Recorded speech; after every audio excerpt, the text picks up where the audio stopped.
to their companies that they were conflicted into. That wasn't happening before.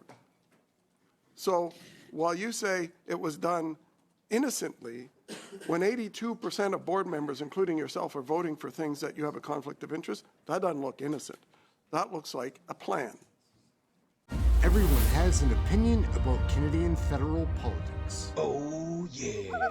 Hey gang, what's up? Just another committee video. Aaron right here, Canadian Looney. Like, subscribe, share, get notified. We have Annette Van Scharen, who was the chair of the SEDC committee, totally humiliated, involved in so many conflicts of interest, she had to resign. Rick Perkins and the team of Conservative MPs are trying to get answers on this crazy scandal. Let's take a look. A lie is not a side of a story, it's just a lie. Let's take a peek. Chair, honorable members, thank you and good afternoon. I was pleased to accept your invitation to discuss the findings, analysis, and conclusions contained in the Commissioner's report. I want to emphasize to this committee and to Canadians, on the day of the report's release, I immediately accepted the findings of the Commissioner, just as he accepted that I acted in good faith and that I properly sought legal guidance to ensure compliance with all established guidelines. I'll say it again. I accept his findings, all of them, just as he accepts that I at all times acted in good faith and with the best of intentions. Since we're here to discuss the Commissioner's report, let me go right to the source. In his report, the Commissioner concluded, and I quote, "In my view, Ms. Verschuren took what she believed at the time to be proper steps to ensure that her interests did not interfere with the exercise of her official duties as chairperson of SDTC. She believed at the time that she had acted within the bounds of the Act." End of quote. Later he concluded, and again I quote, "There is no evidence that Ms. Verschuren attempted to influence the decision of her colleagues on SDTC's board." End of quote. He also concluded and said, and again I quote, "It's unfortunate that a lack of consistency in decision-making processes at SDTC, coupled with incorrect legal advice, caused Ms. Verschuren to deviate from standard practice." End of quote. To the members of the committee and to Canadians, I say, I trusted the professional and experienced legal advice that I was given.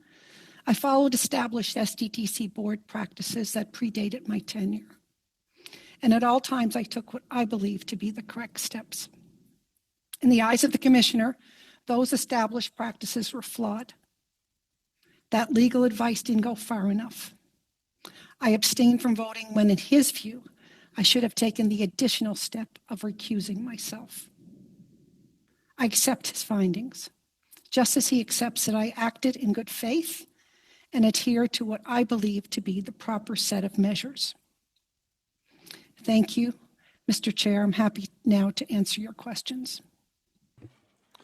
Merci beaucoup, Madame Verschuren. Je passerai maintenant la parole à Monsieur. Thank you. The floor is Mr. Perkins. To get things started, 6 minutes. Mr. Chair, and thank you, Ms. Verschuren. Ms. Verschuren, when did the Minister's office approach you to consider being the chair of SDTC? I don't know exactly the date.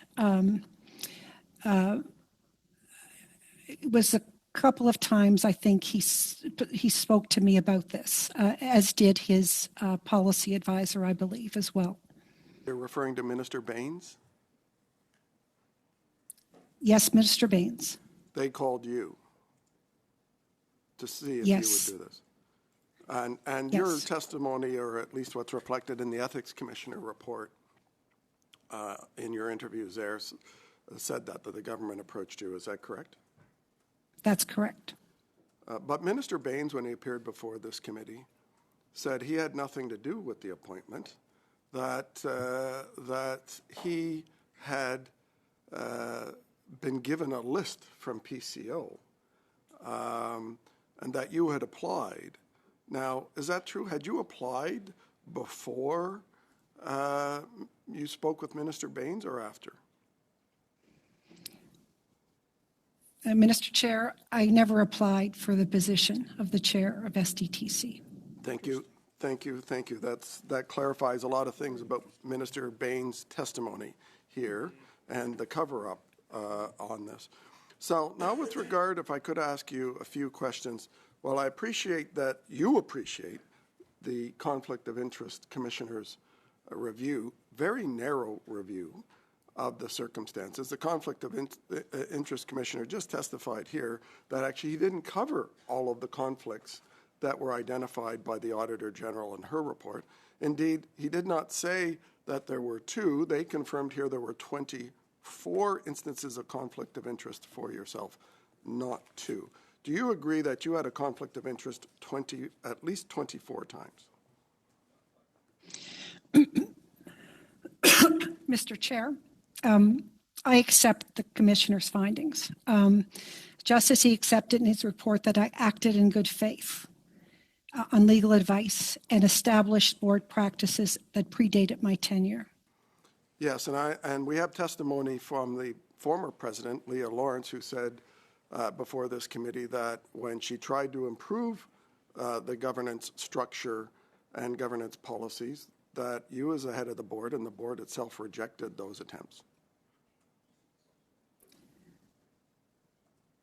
Mr. Chair, I do not recall those conversations.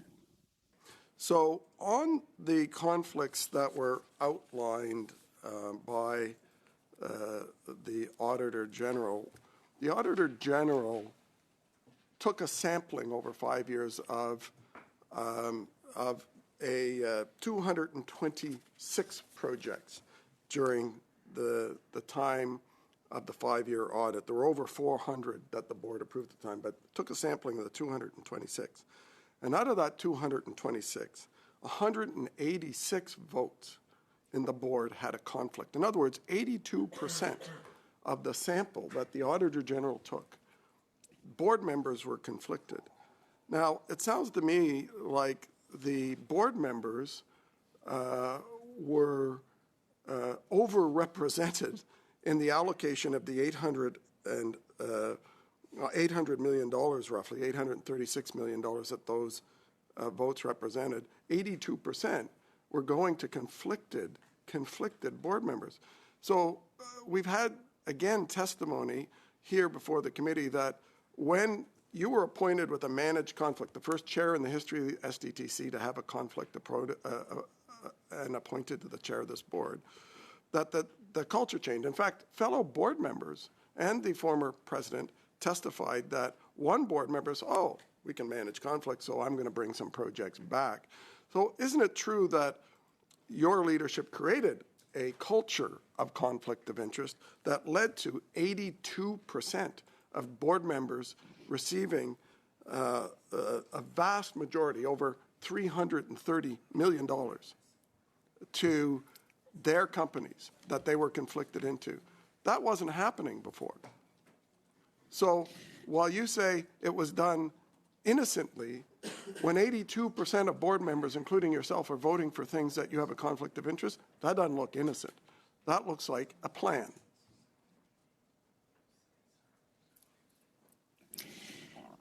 The investments that STDC made over the years were all invested in projects that included capital for labor, for capital equipment, all investments that were spent and audited, and an enormous amount of due diligence that went into the process. Are you telling me that the few board members that were on that board, 9 were identified by the Auditor General that had conflicts of interest, that those 9 represent 82% of the invested interest in green technologies in Canada? Because there is statistically no way that that's true. So the result is, if your interests were represented 82% of the votes, your being the board members and the board that you led, there was something here going on that was way different than what the public office holders should allow.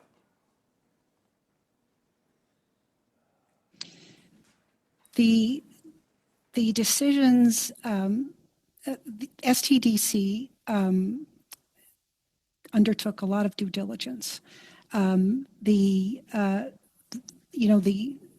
commissioner referred to technical violations in his report on the work that he did with me. I think that there are 82% of votes is not technical breaches of conflict of interest. It's real breaches. When one particular board member's conflicts led to over $200 million to go into her companies over the time that she had it, over $100 million while she was on the board.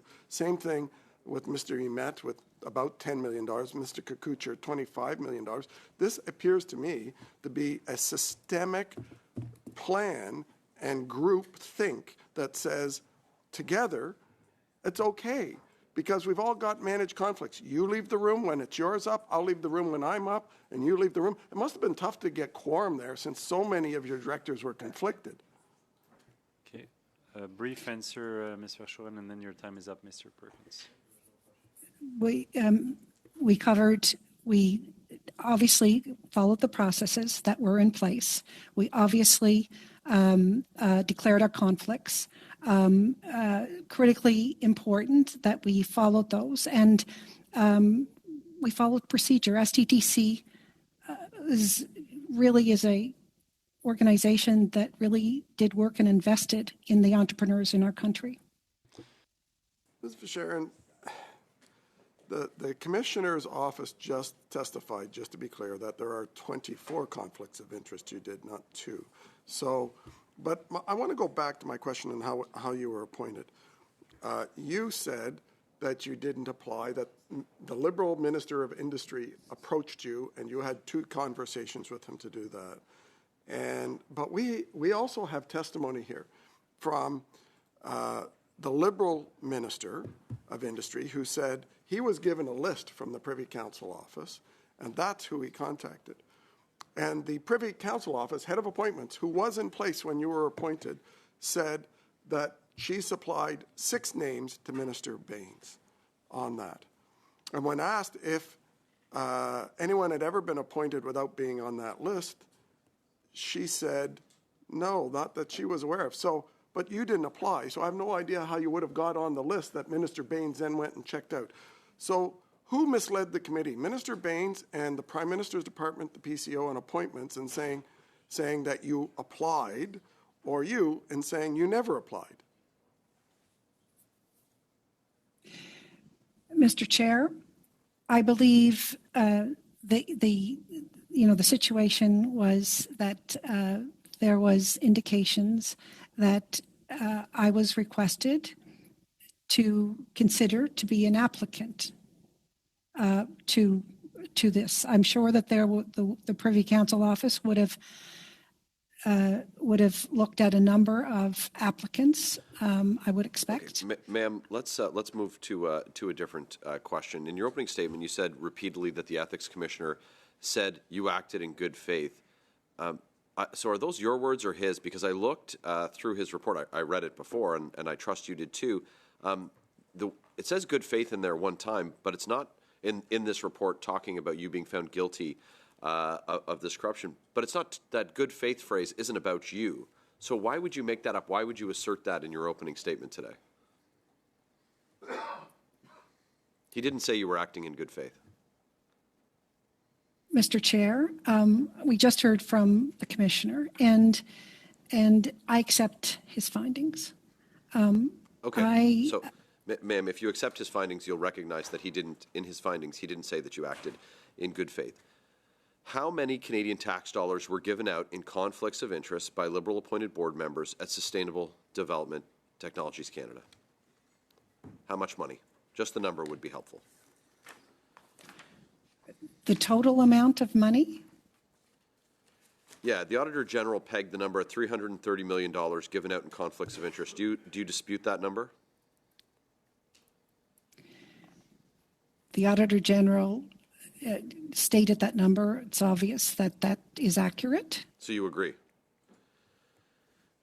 So, ma'am, are you proud of your time at Justin Trudeau's Green Slush Fund? It's a yes or no question. The investments that STTC made into the clean tech industry has had an enormous impact Are you on proud? Canada. I'm very proud of the work that STTC has done, yes. Are you proud of the $300 million given out in conflicts of interest? Are you proud of the 24 instances of your own conflicts of interest? Are you proud Again, that you used your position to help enrich yourself and your friends? Again, I accept the commissioner's findings. I recognize that there were two things that I could have been approved on in terms of that designation of recusing versus abstaining. Okay, so I've got about 30 seconds left. I've got to say I'm not sure what's worse, that you didn't report the governance issues and demand change as chair of the board, or that it seems like you don't really think that you did anything wrong. So I have one question to finish my time. When will you return the money that you took from the Green Slush Fund? Mr. Chair, I've been accountable, and people in public service in these positions need to be accountable. And I have been involved with 4 different reports. I have made myself available. None of these experts come to that conclusion. And again,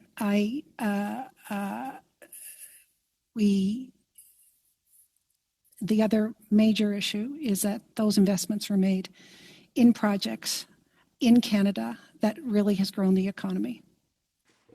That's, I have some questions, particularly about NR Store, which you are the founder and still owner and chair of the board of, I believe. You've been involved in projects, in particular with NR Store and Hydro Store and Oneida. That project received last year, I believe, $50 million from Canada's Natural Resources Department. Is that correct? That's correct. And that project received $170 million from Canada's Infrastructure Bank? That is correct. And Andre Lise-Matot, the director who served on the board with you, Cycle Capital, but served on the board with you at the Green Slush Fund, she was moved over and appointed by the Liberals to the Infrastructure Bank when that money was finally approved. Is that correct? That is correct. You're the chair of MARS in Toronto, which I believe gets about a third of its financing from the industry department. Is that correct? Yeah, MARS is a non-for-profit organization that does receive money from the federal government and provincial government. It's about a third of your budget. Has MARS, and you chair that, has MARS given NR Store and its project with Oneida Hydro Star any money, taxpayer money?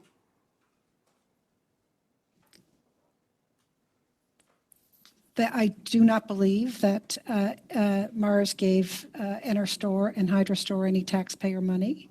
So you have not benefited, the companies that you own have not received any money whatsoever from, or the ones that are associated with the projects like Oneida have not received any money from MARS, which is funded a third by the federal government.